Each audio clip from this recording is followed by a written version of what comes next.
would like to make as a result of what President of the African Development Bank has said, what others have said, but let's all do it within the context on the way forward. And so we're now open for general discussions. Please keep it, very succinct, very focused, very clear, very short, so that it can be recorded, because this is going to be the final session, except for the wrap up with the diplomatic talk. If it is that.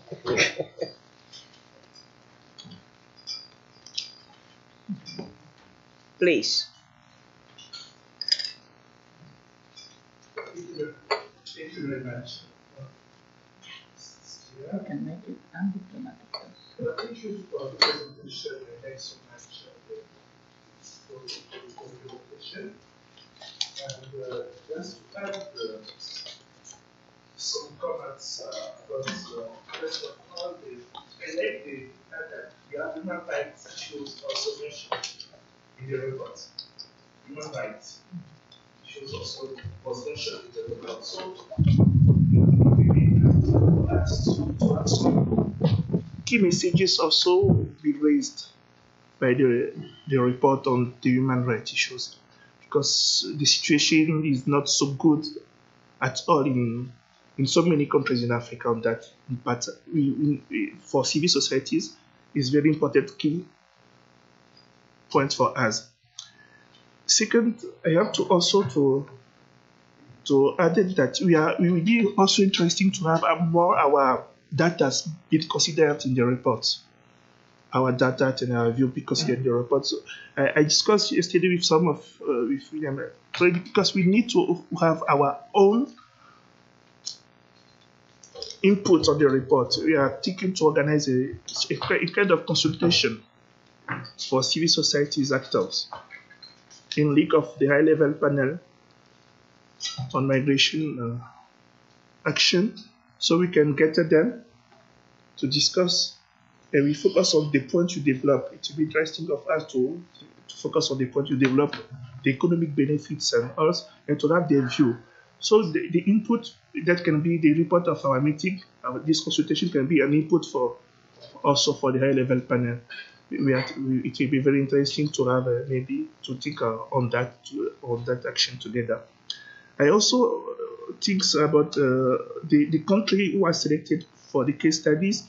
I am so sad to see that we don't consider some key countries like Ivory Coast. Ivory Coast is also key countries you can consider on this case study, because in the West Africa is the country who hosts mostly the West African migrants. Is Ivory Coast, and they have very good practices also. We can share on that, and we have some reporters we can share with you. I welcome also the proposal of Uganda. I support it. I was there for a monitoring report on last October. Uganda is a good practices we can share with the world. I was in the refugee camp, and there is one South Sudanese girl who we interviewed who said she didn't learn English before arriving in Uganda. Is a youth, 18 years old. She learned English in Uganda refugee camp. 6 months to learn English. There are very good practices on that side we can also focus on. Thank you very much. Thank you. I think Amira has some insight. Thank you very much.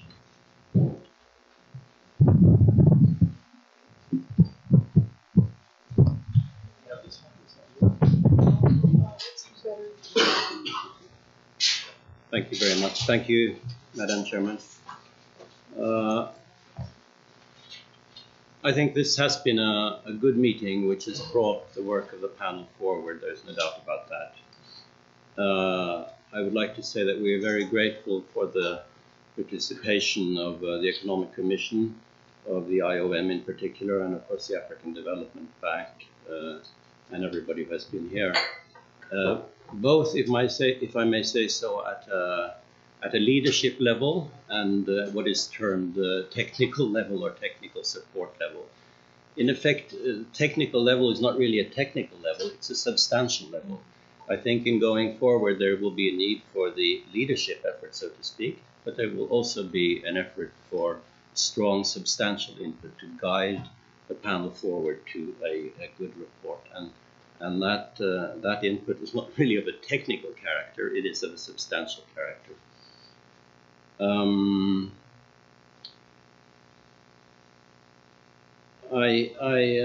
I do think that the meeting has provided confidence that the panel is well underway and a lot of issues have been brought forward, but there is, as I think a number of you are reflecting, we are now at a stage where it is very necessary to focus, to narrow down to size, and to condense the effort towards what will be a report.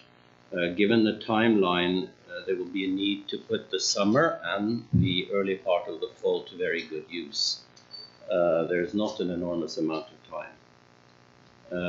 Lastly, I would say that Norway, with Mr. Vollebæk, is grateful and privileged to be part of this effort, and we will continue to support you, Madam President, on the panel as much as we can, with Mr. Vollebæk, with Stein Erik sitting down here, and ourselves at the Foreign Ministry and our mission in Addis Ababa.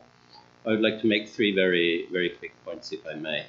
The one is the obvious one, which is the content and the focus on the report. And I already touched on this. A lot of issues have been addressed here. Very many valuable observations have been made and points made.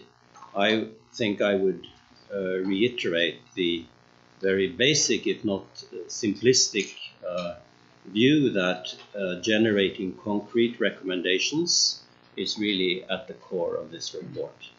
And I think, and you said so also, Toko, a moment ago, that this is where we are now, and that is where the effort has to be concentrated. There was talk of a mapping exercise yesterday. There have been a number of observations today. These things are useful, but they are in a sense supportive to the end result. And I think one should be a bit wary about going into too much effort of that character, because it can take away valuable time and resources from the principal aim. Dr. Adesina put this very ably with this term, avoid the paralysis of analysis. That's a pretty good one, and it should be kept in the back of our minds, or maybe even in the forefront of our minds. My second point is on the timeline, Madam Chairman, and this is for the Secretariat and panel to think about, but this makes good sense at the face of it, with a full panel meeting in October, an event or a side event in the margins of the GCM summit in Morocco, in Marrakesh in December, and then the presentation to the African Union at the summit in January. Again, there's not a lot of time, and I would also perhaps ask that the panel meeting scheduled tentatively for October be scheduled as soon as possible, because many of the panel members have conflicting calendars and other appointments. And also that the technical committee and the technical level work, that is kept tightly together, so that those who are in the position and should be contributing to that can actually do that. That meetings are scheduled and they're able to contribute. My third point was very quickly on the issue that came up quite a lot yesterday, on the relationship, if I may say so, between the panel effort and the report with the Global Compact on migration and the negotiations on one hand, and the African instruments, if I can say so, the AFTA and the protocol and other instruments. Now, clearly, both are important and both are part of the context of this report and this work, which comes at a very important juncture. internationally. But maybe we should keep in mind, because what is actually the Global Compact? This is this will be a normative document which will be adopted universally and will set a certain number of normative rules with regard to the international migration system. It's important, but I think our discussion yesterday also brought out that the work within the Pan-African institutions and the regional organizations and the nations are really the important benchmark, so to speak, for the panel. This is where the panel really should relate to in substance. These are the issues that the panel should help champion and propel forward, and so that relationship is an important one. Of course, the outline report initially was created when with a somewhat different timeline, and in a sense, the meeting that you are scheduling for the 22nd of June to meet with in Addis Ababa, to meet with Louise Arbour and the others, is important. But again, the impact of the panel work on the GCM negotiations may not be all that large, but the impact after the end of the GCM and the operationalization of the conclusions, that is an important phase. So one needn't worry too much about that. It's important, obviously, to keep in mind the progress of the GCM negotiations, but I think, again, the African issues are the more important ones. A last point I would like to make is the issue of narratives and perceptions, which is both an interesting and an important one, and a number of observations have been made on that. We know, of course, that in the contemporary world, many battles are won in the public domain and in the media domain, so to speak.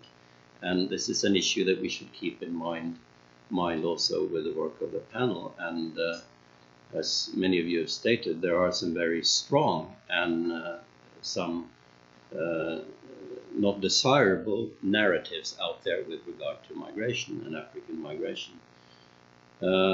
If I may, there were some good things said on this. I noticed the from brain drain to brain gain, which is well put. Righting the wrongs on the African continent. And I also noted, I think, a very illuminating statement, which is when somebody said that as long as African youth continue to see the light on the other side and continue themselves to live in darkness, they will continue to move. This epitomizes a lot. I worked a few years ago back for the Norwegian Foreign Ministry on a broad review of globalization and the effect on Norwegian foreign policy, and we formulated a text there, basically that I will offer now, which was basically that globalization offers windows, but opens windows, but does not open doors, in the sense that people can look into each other's and how they see the life that others are living, but they cannot pass through those doors, and the impact of that is very strong. I say all this basically to suggest perhaps that as you move into the final and drafting phase, that one keeps the presentation and public impact aspect of the panel work in mind, because that is an important part of the result as well. Thank you very much. Thank you. We'll move on, I think. Thank you so much. Thank you so much.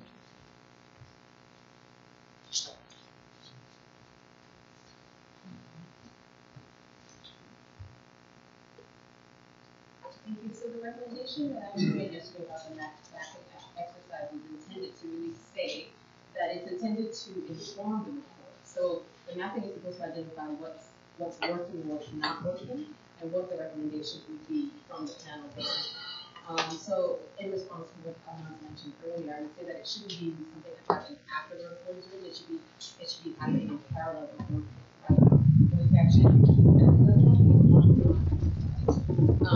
The we can include that as an addendum or an appendix to the report. That's very short, maybe 3 or 4 pages. But I really, having done this in other exercises, I think it will inform positively on what the report actually says in terms of concrete recommendations going forward.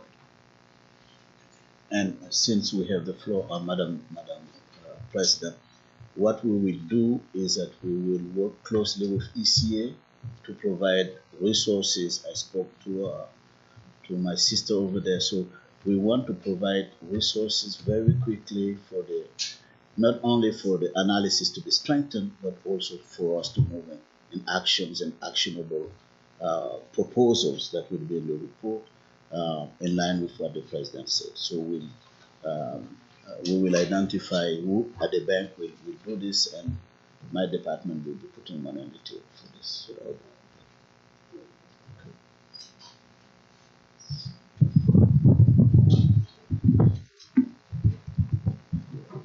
Which one is bigger? Yes, sir. Okay.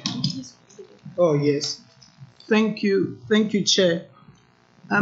I think I can sympathize with the office because they have to navigate around all the issues that have been raised and remain concise in the final document that they have to finally put out there, and then try to piece in what, for instance, Dr. Adenisa said, and most of the inputs yesterday put out, and make sure that the report doesn't get so watered down that the key issues that different members of the panel have raised get lost in the print.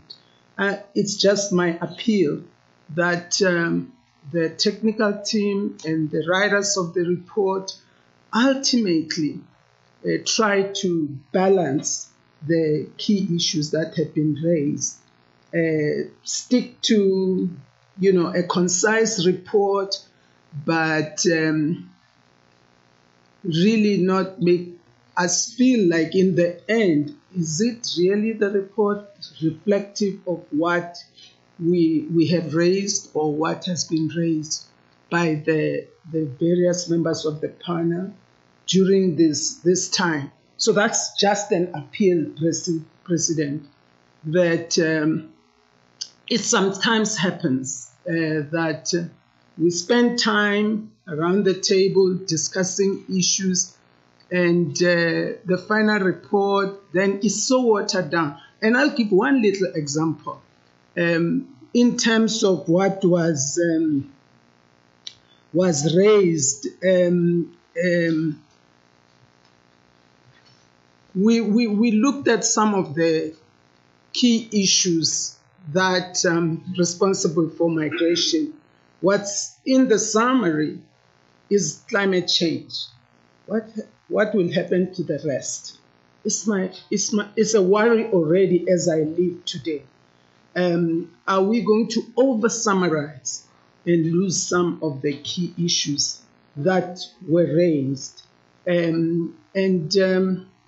don't know what the answer is. I'm just concerned at this point that the balance needs to be such that we still appreciate the report in the end, that it is reflective of things we reflected around, and not feel like it's a middle of the ground type report without being overburdening the reader or the people we are aiming the report to address. That's just an appeal. Thank you.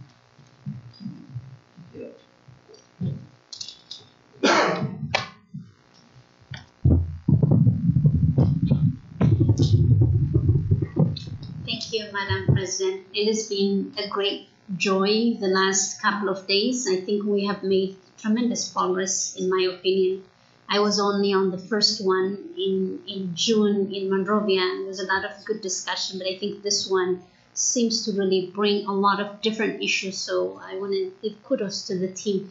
They're not faced with an easy task. There's a lot of balancing act, and I really applaud And then I'm here with Toko, so I know what she's doing. If you hear the noise, she actually is doing some really amazing work. So thank you for putting us all together. I want to bring us up to speed on this issue that you all are aware of. As I sit here and think about what's happening in Africa and what's possible as a diaspora privileged to live in a very innovative and entrepreneurial community in the Valley. There's one thing that we're using over and over and over in the Valley to really talk about Africa. By 2050, Africa will have 2.2 billion inhabitants. 2.2 billion. We will be that much in number.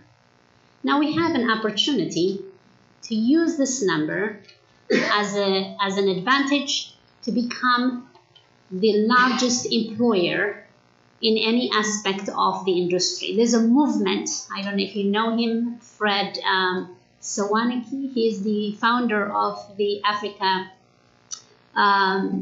Leadership University.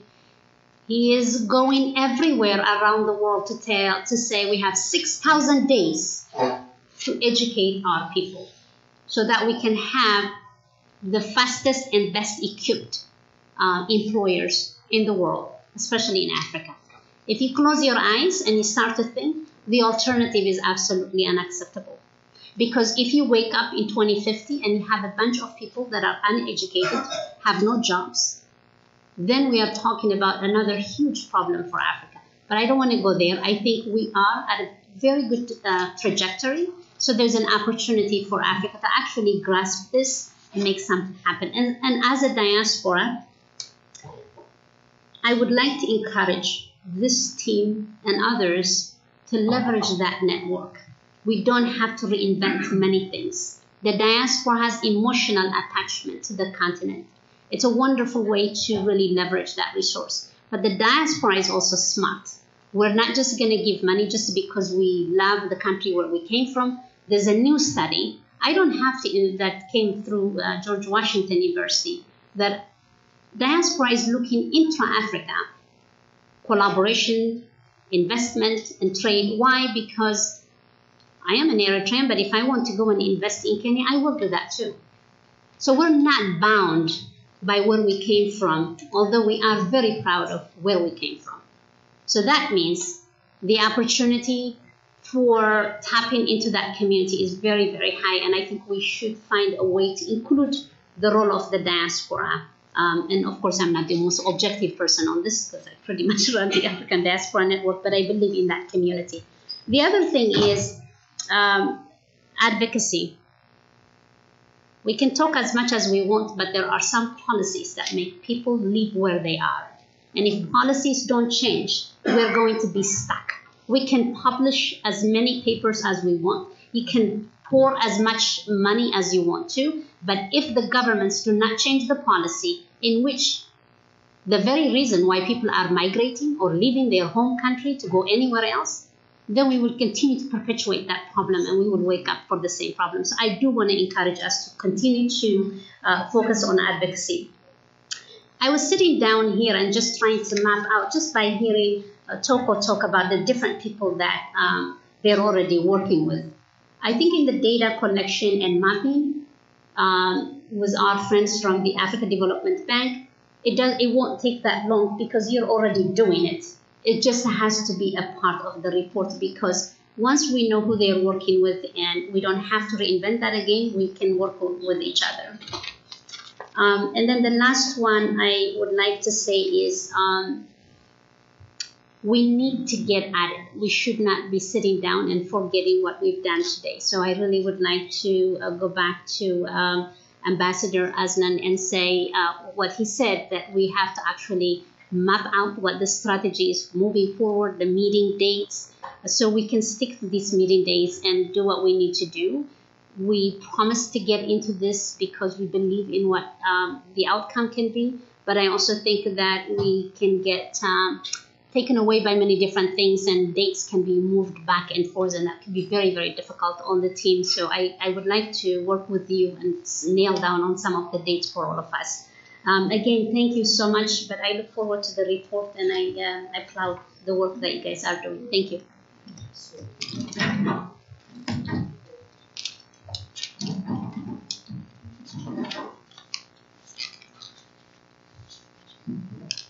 Thank you so much, Almas. Question has been your points are well taken. And that's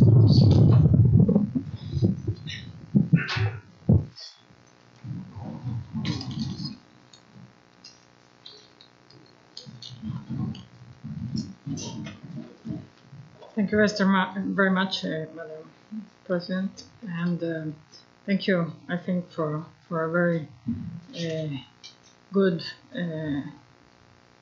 meeting. I think this is my first meeting, but from the reports that I have received from the two meetings in the past, I think that there has been indeed a lot of progress, and we are getting very close to what it is. I think one of the most difficult things that we face in IOM all the time is that migration is so broad and so complex, and particularly when you're talking about a whole region as complex as Africa on migration matters, that is always extremely difficult to come to see what is the added value that another effort can have, and what is the positive, let's say, contribution that a group like this, that is very varied, that with different expertise and knowledge that is very valuable, I think can offer.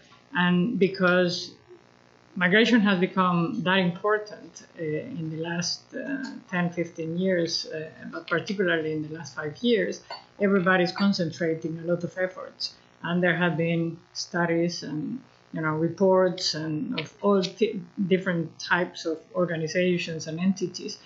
So the amount of information or data that exists is a lot, but that data is extremely difficult to convert into information in order to indeed inform decisions at the end of the day.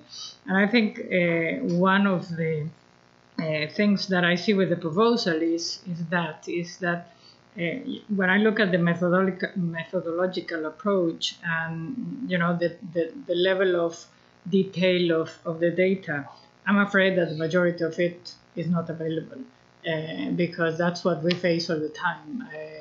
The disaggregation of data by age, by gender, by demographic and socioeconomic characteristics is something that is extremely difficult to find, and we have it in IOM in some cases. There are some other entities that have some information, but we will never be able to really come to a comprehensive analysis of the realities of migration in Africa, trying to get into this direction. The same goes for the costs and the economic costs and the economic benefits of migration. It's probably the area of work in IOM that we are weaker, and where we will need to put a lot of emphasis in the future. The reality is that we are now looking at how to work with OECD, how to work with the World Bank Group in order to really get that economic part of the data that I think is going to be determinant in the future, but is not even available in the developed world.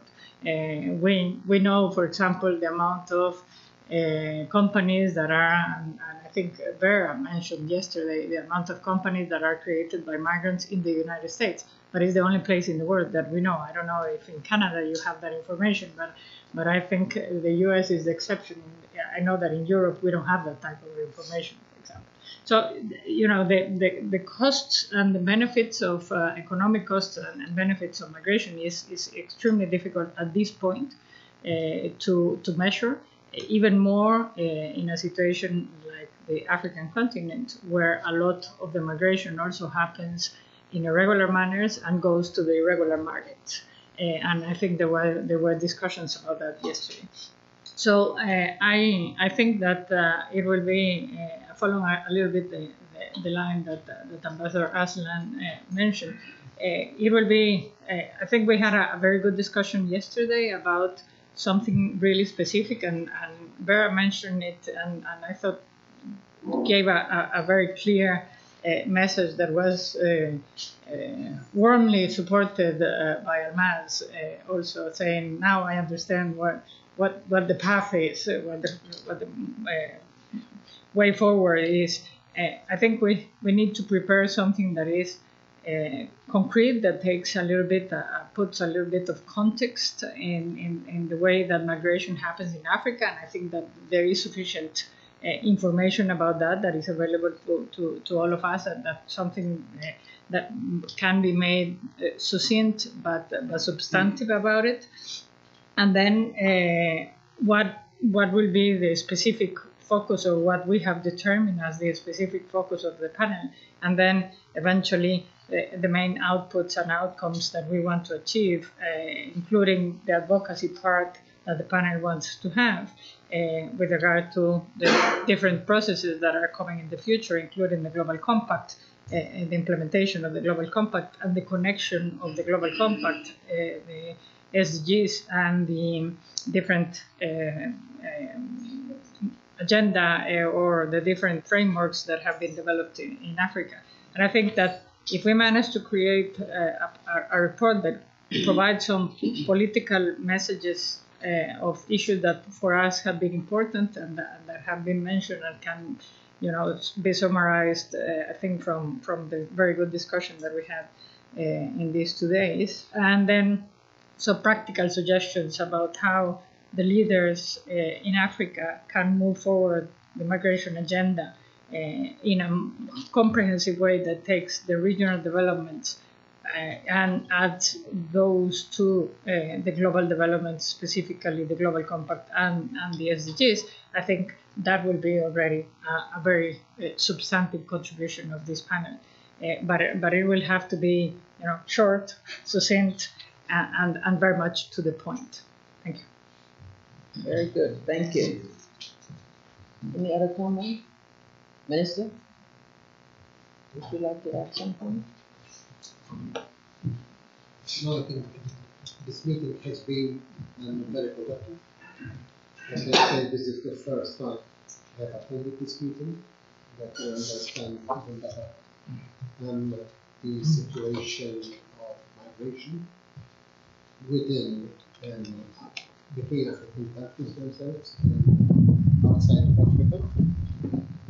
I think also that one should look even further into the socio-economic impact both of migration itself and the other possibilities of attracting towards African countries cooperation with a number of companies even and industry to come forth so that the further development of Africa will improve to a situation where most of the African people have the necessary opportunities.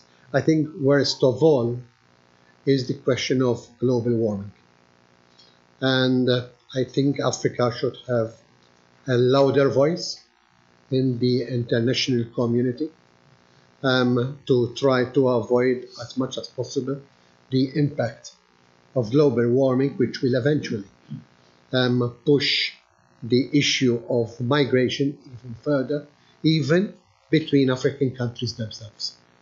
And that would put the impact on other countries within Africa in a situation where migration would be on the increase, with the impact, negative and positive, that it might have between African countries themselves.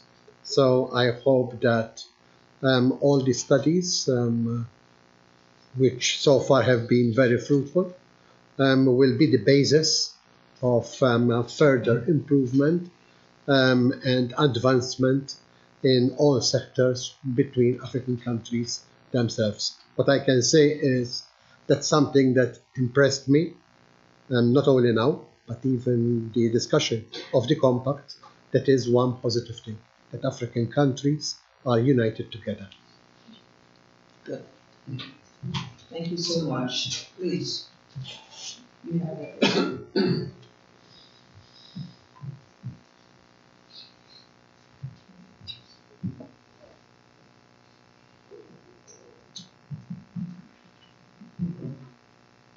Thank you. President, for allowing me to speak. Thank you for the presentations and the interventions that has come up this morning. It has been very useful, and it will bring us definitely forward towards the finalization and of the report and the presentation in January next at the AU summit in January next year. This is the first meeting after probably the first meeting of African leaders after the global meeting on migration in December in Marrakesh. That gives also a special opportunity and a direction for the report itself. How to address the issue of migration in Africa when the global compact has been approved. So in a way that should be also reflected in how we are producing and how the outside of the report, as well as how we advocate for the recommendations. We have said that it's going to be a short report, 20-25 pages. That will probably also be very important to safeguard that this is happening, and there will definitely be challenging with too high expectations on the analytical part, because the advocacy part will be definitely an important aspect of it. So focused and lean and towards the recommendations. We have been repeatedly saying that we want a new narrative for migration in Africa, and it is important to stick to this point. We have there is definitely a need to have a more positive image on migration and also on the economic aspects of it. Meanwhile, as President Adesina was referring to, there are challenges. So perhaps we should also be realistic.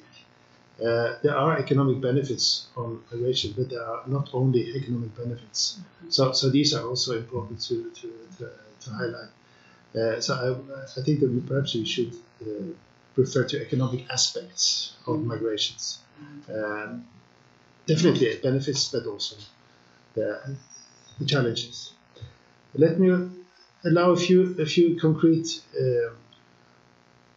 points that I think could be and has been raised already in the meeting, but it will direct also and make the whole report a good advocacy tool.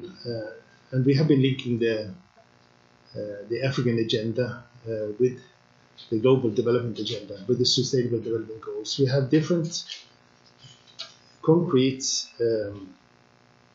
references, the free movement protocol,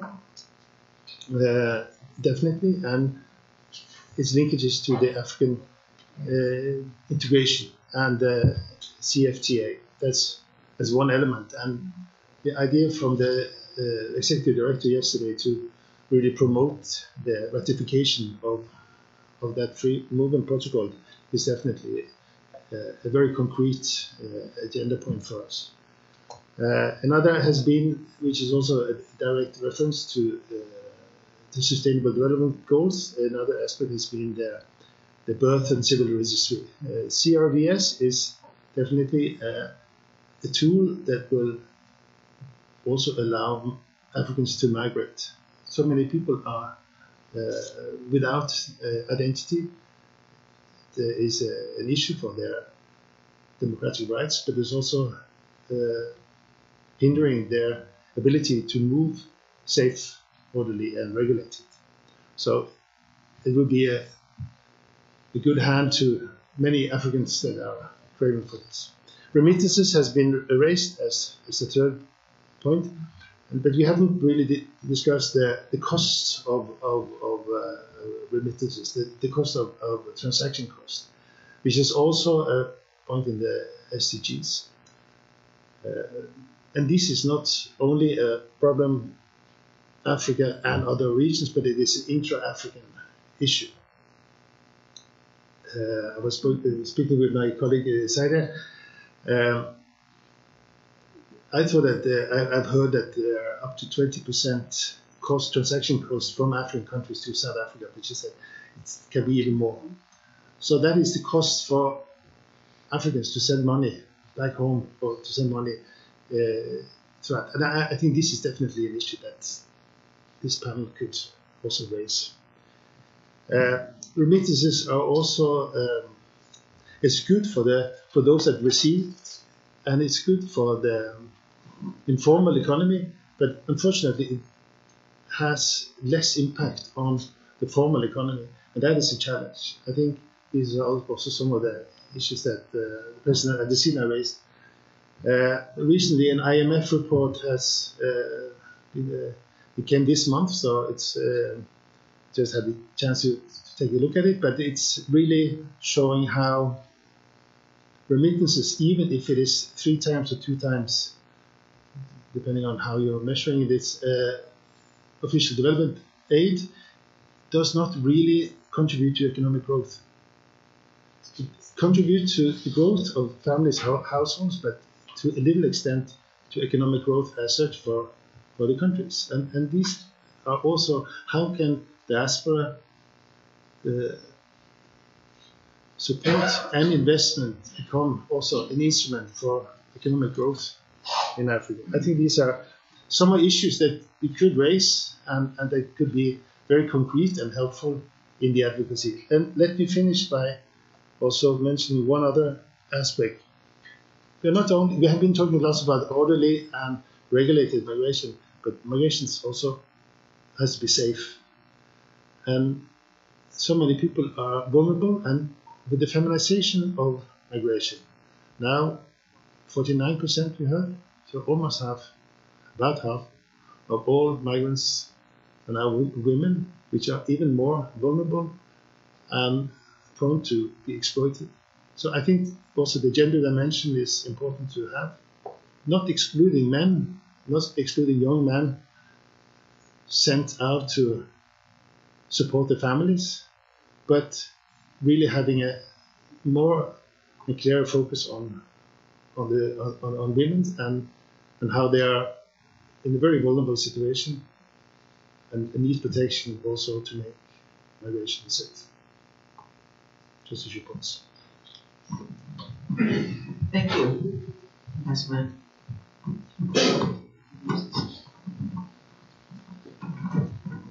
Thank you very much, Madam President, and let me say a few words of gratitude as well. Being present, representing the Commission of Social Affairs at this panel meeting. This also happens to be my first and probably my last meeting with the panel, but it has been a very enriching and enlightening 2 days, trying to catch up with what became a bit of a vacuum. Whilst I was based in Brussels, I dealt with migration quite intimately with the colleagues from the European Commission, but I seem to have lost track of it since coming to Geneva. So this is kind of jogging my memory again. I thought a number of very good points were raised for follow-up action. Amongst them, of course, being the issue of having an African narrative which is evidence-based, placing focus and importance and emphasizing the human rights of migrants, whether it be intra-African or from Africa to other regions. I also thought that the call to our heads of states to be champions of migration taking place out of choice rather than out of desperation is quite important. The political will that will be required, of course, is indispensable. It's core to the issue of managing migration, because none of us wish to actually stop it. We want to have controlled, manageable migration on the continent and out of the continent. So these are some of the issues that I thought we could take to the heads of states as firm recommendations. And I'm not sure if I may have missed at some stage in the discussion or even this morning whether there are plans for something such as an observatory for migration on the continent. Right now we have Rabat process, which has been mentioned, the Khartoum process, we've got the Horn of Africa initiative, and there are many parts of our continent which are not part of any forum that is dealing with migration. Yet every country in one way or another is either a country of origin, transit, or destination. So we need to have a continental strategy when it comes to migration so that we speak with one voice, rather than having various processes and each of these sub-regions are dealing with it in a peculiar manner. These are just some of the observations I wanted to make. Thank you very much. Any other comment before I wrap it up? No. So, all right. Thanks all of you for your comments and all the presentations for the past 2 days. What I've gathered from the discussion at this session on the way forward is that we need a report that has quality content. And that means we will not be able to carry everything. We will not be able to cover all the many important issues that have been raised. We also need recommendation of specificity. Let me go to contents. Obviously, it started off with background, the mandate of the panel, all of what I call the enabling instruments. And here you're talking about the free movement, the SDGs, Africa 2063, and all the other things that have enabled us to put a focus on migration issue. The methodology, and all we talked about data, mapping, analysis, all that data that's required so we know what is the status of migration in Africa, and to try to get that from the very important reports, analysis that have already been made. I'd like to see the report cover what may either be considered mitigants or enablers. And that's the whole question of growth in the economy. There you need to have a summary, because without growth in the economy, you're not going to be able to have to improve the conditions that keep people at home. And the other one is human rights and the rule of law. Again, if you don't have those, you won't be able to improve the consciousness of those who have really violated the human rights of people. And so our people have to push for those. And then the record. The perception, which is real, call it the challenges, as he has said. And the reality are all the benefits that we know or exist and come out of. out of migration. So we need to cover that drawing from all the different reports that we heard. And on recommendations, we really are talking about national action. That's what we want. Our report is to drive our leaders to take certain action. That action may be ratification of instruments such as the free movement. It may be identification, national identification, because that's a big issue. You can't talk about trying to come up with supporting action on trying to find what's happening to the migrants if we don't know who they are. And there are many countries that have not met this. We're talking about the remittance cost reduction. I mean, those are some of the things that we have to be specific in the recommendation to our heads of states. And then something on advocacy. What are we going to recommend to our leaders as a means of being able to promote on a national or sub-regional continental using some of our entities that exist? Whether it's the regional commissions, whether it's some of our other financial instruments, whether it's the ECA itself or the African Development Bank.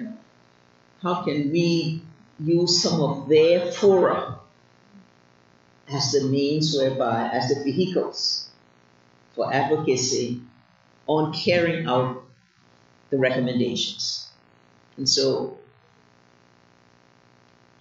that, I think, if we try to, because we're talking, as we all say, a 20 to 25 page paper, so if we cover these, we have to cover them drawing from all that's been said and all that's been written and all that's been analyzed and researched, drawing from that, teasing out the important elements underneath. There may be more, but these are the ones that,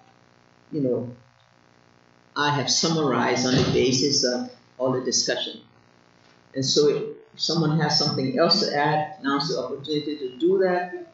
Otherwise, we're going to leave this in the hands of our very able people, so that they can take it and then work on the report. They've already done a good inception report. It's full, and if we just ask them to draw on all the documents that led to this summary and to try as best as possible to summarize it into these clear areas, and then I think we can be ready. Then we can look forward to having a report by the end of July.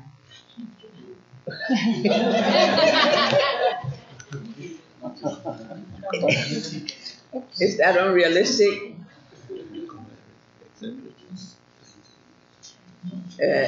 So, all right, we'll leave that to our able colleagues at the ECA. That would be Dr. Songwe's call anyway, because that report has to go to her, and she will have to be the first one to pass on it before it can reach to us. So we'll leave that with her. Any other comment on that? I mean, I think you're all free at all time when you go back and you have reflection on this, and you have some other ideas that you have that you can just direct that, to the ECA, to the director here and her team and the technical team. You wanted to comment, please. Thank you very much, President. I think you've really summarized it well and given us a clear direction. And we've actually agreed when we had our meeting of the technical team. I know, Ambassador, maybe we should call it differently, but we'll be calling ourselves the technical team, which is all the experts that are working with the high-level panel of organization. And we will meet this afternoon. That's why we requested that we finish the meeting by lunch, so that we can look at everything that has been offered to us and start working forward. So definitely this afternoon we'll work. We'll look at what we have recommended to us, and I'm already making a presumption that I'm hoping the technical team, when it meets this afternoon, can agree on. That would probably need 3.5 months to work on this report, so that the October meeting would have a final report that they are reviewing. However, during that period, the technical team will be working and sending each other drafts to look at. And obviously, when they are looking at drafts, they are also consulting members of the high-level panel. I know there are members of the high-level panel that don't have technical representation on the committee, and I'll discuss individually with them. And President, just probably to respond to one very, not substantive, but to provide more information where there were questions. For example, Ambassador referred to the meeting of the co-facilitators in June in Addis Ababa. Actually, that meeting was requested for by the co-facilitators themselves. They are going to all the regions. And we thought, as your secretariat, as you said, public impact is important. And we thought this is an opportunity for the high-level panel to also be heard by the ambassadors in Addis Ababa, the African ambassadors, because basically they are coming to Addis to speak to the African ambassadors based in Addis, and those voices resonate to the capitals. So this is an opportunity, and I know Madam President is looking at the representation of the panel in that meeting. Just to talk about the economic benefits and where we saw them, and I can see already from what the President has given us when we are looking at mitigants and enablers, looking at growth and economic and where we can, and the economy, and where we can look at opportunities. We'll probably do a little bit of modeling. I do realize that, Ambassador Laura, that there is no information, but a little bit of modeling to show the economic opportunities will be included. It might not be, data is definitely scarce, but we have really, really looked at whether that is a possibility that we can do, and we think we can, with very small case studies. But I think on the whole, all the comments that we've gotten, I'm looking at my colleagues in the technical team, not just the ECA only, but all the other members of the technical team, if they have comments to add. I think we've got very valuable comments. Really, this meeting has given us very substantive, especially this discussion, substantive information that we can use to write and conclude the report. We have a lot of studies that we've done. We've shared in previous meetings. In preparation for the Global Compact on Migration, there's almost a report on each country. So the mapping, which I still don't feel should be part of the report, it's heavy. Can use the reports that already exist, and it can be used for other purposes by the panel. I think those are my responses, President, and I think we've really to appreciate the high-level panel and the support that they've given us, and the recommendations that we've given for us to take forward, and we'll certainly do that. We are a much more coherent team, and I think we are working better, and we should be able to support the high-level panel on migration better. Thank you. Thank you very much. We now go into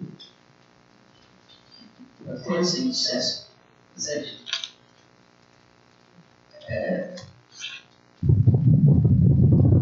Ambassador, 2 minutes. Time for your diplomatic talk.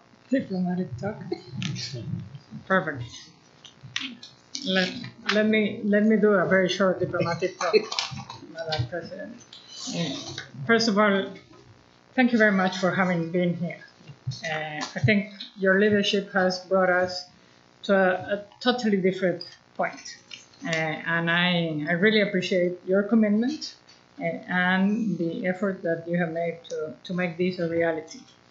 As I said just before, in a field of work where there is plenty of information and a lot of actors at different levels, bilateral, regional, and global levels, very actively engaged in migration matters, particularly now with the negotiation of the Global Compact that has put basically the whole international community's focus on migration. It is extremely difficult for a team like this to really find a space where we can do a contribution to the already very full discussion and data plethora that exists today. But I think we have come really far, and I think that certainly we are at a very good point. And if we follow your instructions carefully, I think we will have an excellent report that will indeed provide some added value to the African leaders in the future. At the end of the day, what is important is certainly that we facilitate their life and their responsibilities of making migration a better and a more positive element in the development of Africa, and at the same time in protecting the people and being sure that African citizens can move in a order and regular way, and particularly in a safe way. So I think if we manage to put a little bit of help on that, already our task will be totally fulfilled. So I would like to just conclude by saying thank you very much to the ECA.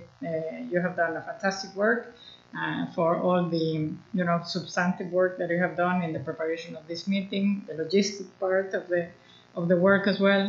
It is not easy to organize a meeting remotely, and I know that perfectly well.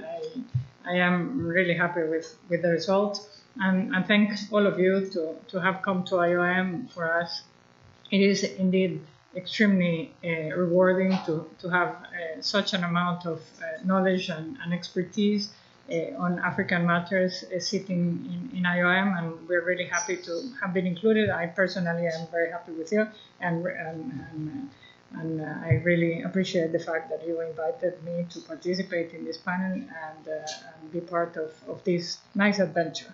So, Madam Chair, Madam President, thank you again, and hope to see you soon at some point somewhere around the world. Very well.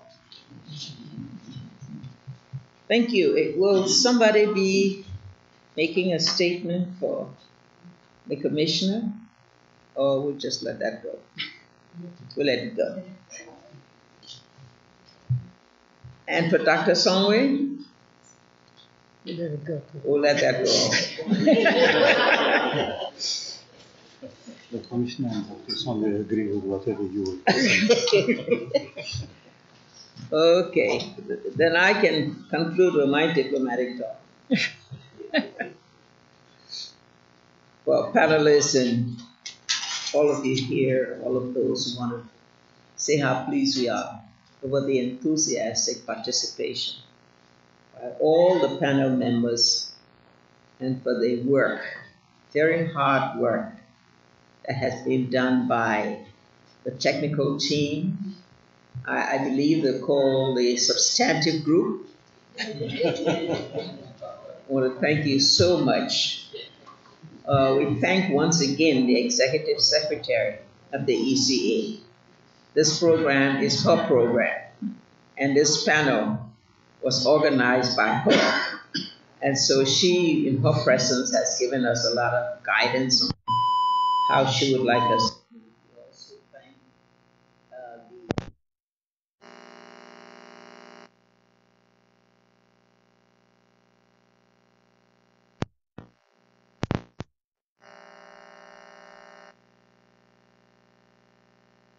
General for your hosting of the meeting and for your very valuable contribution to the debate. We want to say how pleased we are that the President of the African Development Bank has gone the extra mile, not only to send representatives who ably represented him, but to have used his time to have been a part through a video presentation where he made some very important, very significant contribution to our work. We welcome for the first time the Minister from Malta, and very glad he was able to be with us. And to all of you, Dr. Paloi from South Africa, Ambassador Ashland from Norway, Mr. Stein also of Norway, Almas Digash has been with us from our diaspora, For you, Mr. Cochran, representing the minister from Canada, we want to thank all of you. To you, Ambassador, you say this is your last meeting. I don't know the implication of that. But the commission will be in the next one. But we welcome, we thank you for being here and being a part, and to all those who have served so well. The way forward for us is very clear, and that's our work program. It has been included and it's been discussed. In June, the June meeting, when the co-facilitators, when the Secretary General, special representatives, ambassadors from New York who are negotiating the Global Compact, will be meeting with the African Union Commission President, as well as the Executive Secretary of ECA, who is spearheading it, with members of the panel that will go. That will be an opportunity for us to again obtain more information that's coming from the African leadership and how they have seen the work that's going forward with the Global Compact. And that will also give us a cue to do what we have to do within our specific terms of reference. The meeting in October is one that has not yet been timed and is very important, Madam Director, in consultation with the Executive Secretary, that you give us 2 alternative dates in October as quickly as possible, because so many of us book our calendars months in advance, and that's a problem if we don't have enough time to block it so that we can be there. But that's going to be a very important meeting. At that time, we will have, we believe, a draft report that is taken from this meeting and is then revised in accordance with what we've done. The December meeting, and trying to set up a meeting with the patron, the champion for migration, who is His Royal Highness the King of Morocco. The sooner we can work on that and have some team from the panel meet with him in preparation for what role we have to play, whether it's a side meeting or whatever it is, at the time when the general meeting is held for the adoption of the Global Compact. So quickly, we would like to have information on that. And then, of course, the final meeting of the panel is in January 2019 at the African Union Summit, when the final report is presented to the leaders of Africa, our heads of state. And after that, our work is ended. Inshallah.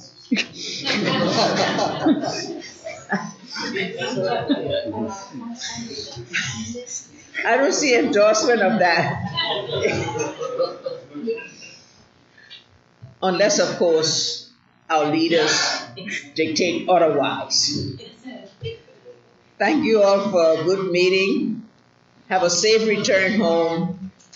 And please be prepared for the next meeting, when we all will meet again and have a very dynamic meeting as we've had today. Thank you. Thank you.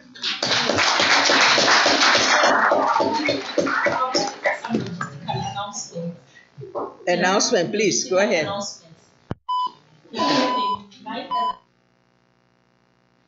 Please.